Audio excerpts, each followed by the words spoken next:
اچھا، دوسرا سوال یہ ہے کہ اگر کوئی جذبات میں آ کر نظر و قسم و عہد کر لیا، اب پورا کرنا ممکن نہیں ہو رہا، تو کیا کریں؟ یہ تو اچھا، البتہ ایک بات کی طرف اور بھی اشارہ کر دوں اسی سوال میں. سوال یہ تھا کہ اگر جذبات میں آ کے کوئی نظر کر لے، حالانکہ اب ایک سوال یہ بھی پوچھتے ہیں کہ جی غصے میں کوئی نظر کر لے، چاہے جذبات ہوں چاہے غصہ ہو، یعنی پازیٹیو جذبات یا نیگیٹو جذبات، دونوں صورتوں میں یہ نظر اس وقت صحیح ہوگی کہ اگر جذبات آپ کے ایسے نہ ہوں کہ جس میں آپ کا اختیار اور قصد ہی آپ کے ہاتھ سے نکل جائے، جس کو کہیں بے اختیاری طور پر آپ کام کر رہے ہیں، ایسا غصہ یا ایسا جذبات نہ ہوں. اگر جذبات ایسے ہیں کہ جو آپ کے قابو میں ہیں، چاہے غصے والے ہوں چاہے پازیٹیو والے ہوں، خوشی کے جذبات ہوں، اور آپ اس میں آ کے نظر کر رہی ہیں کہ آپ کا قصد اور اختیار برقرار ہے، درست، تو وہ نظر صحیح ہے.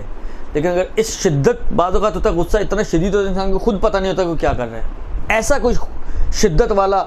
غصہ ہو یا اتنی شدت والی کوئی خوشی ہو اور اس میں کوئی نظر کر لے انسان کے جس کو اس کو خود ہی ہوش نہیں ہے کہ میں کر کیا رہا ہوں، نہ قصد ہے نہ ارادہ ہے، لیکن بے اختیاری طور پر کوئی کام کر رہا ہے، تو وہ جو ہے وہ نظر ہی ویلڈ نہیں ہوگی. لہذا جتنی بھی ٹیڑھی ہوگی بچت ہو جائے گی، اس میں کوئی مشکل نہیں ہے. اب جو سوال پوچھا گیا کہ ایک ایسے کام کی کہ جس کا، اچھا یہاں سے سمجھ میں آ گیا کہ بہت سے ایسے کام ہوتے ہیں کہ جن کی آپ نظریں کرتی ہیں، وہ نظر آپ کی منت وغیرہ ویسی ویلڈ نہیں ہوتی. یا تو اللہ کا نام ہی بیچ میں نہیں ہوتا، علم پہ کھڑے ہو کے تابوت سے ایک فروٹ اٹھا لیا، پتہ نہیں، حالانکہ فروٹ نہ کھانے میں کون سی ترجیح ہے، کیونکہ ہم نے کہا کہ کام ایسا ہونا چاہیے کہ شرعاً ترجیح رکھتا ہو،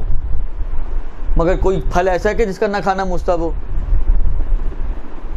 کوئی پھل ایسا ہے کہ جس کا نہ کھانا واجب ہو.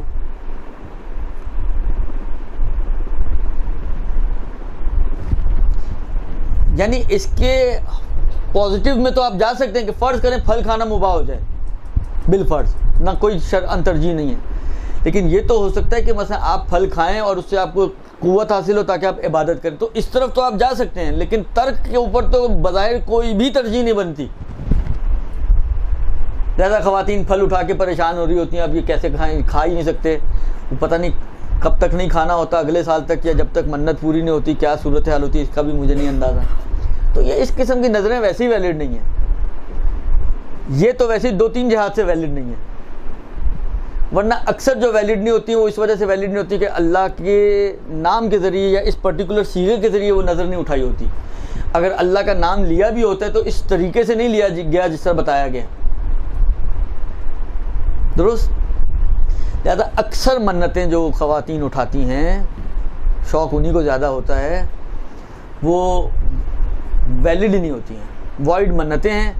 لہذا اس میں اتنی ٹینشن نہ لیا کریں، کر سکیں پورا کر لیں، نہ کر سکیں چھوڑ دیں، ٹینشن کی کوئی بحث نہیں ہے اس میں. ہاں، بحث وہاں آتی ہے کہ آپ نے تمام شرائط کو مد نظر رکھتے ہوئے ایک نظر کی، اور نظر کرنے کے بعد اب آپ عاجز ہو گئے، اب آپ کے لیے ممکن نہیں وہ کام کرنا.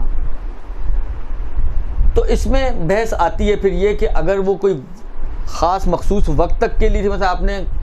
نظر کی تھی کہ جی میں 1 سال کے اندر جو ہے اگر میرا یہ کام ہو گیا تو میں امام رضا کی زیارت کے لیے جاؤں گی، وہ اتفاق ایسا اتفاق ایسا ہوا کہ اس پورے 1 سال میں مثلا آپ جو ہیں وہ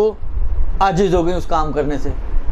تو یہ پھر کینسل ہو جائے گی، نظر وائڈ ہو جائے گی. یا بالکل مستمرن آپ جب تک زندہ ہیں اب عاجز ہیں اس کام سے، تو عجز عارض ہونے کی صورت میں وہ نظر جو ہے آپ کی یا وہ قسم جو ہے وہ آپ کی وہ وائڈ ہو جائے گی، اور وہ آپ کے لیے پھر واجب العمل نہیں رہے گی. نہیں، وائڈ ہوگی تو کفارہ ہوتا ہے نظر توڑنے پر یا قسم توڑنے پر، وائڈ ہونے پہ کفارہ نہیں ہوتا، درست. برحمتك يا أرحم الراحمين وصلى الله على محمد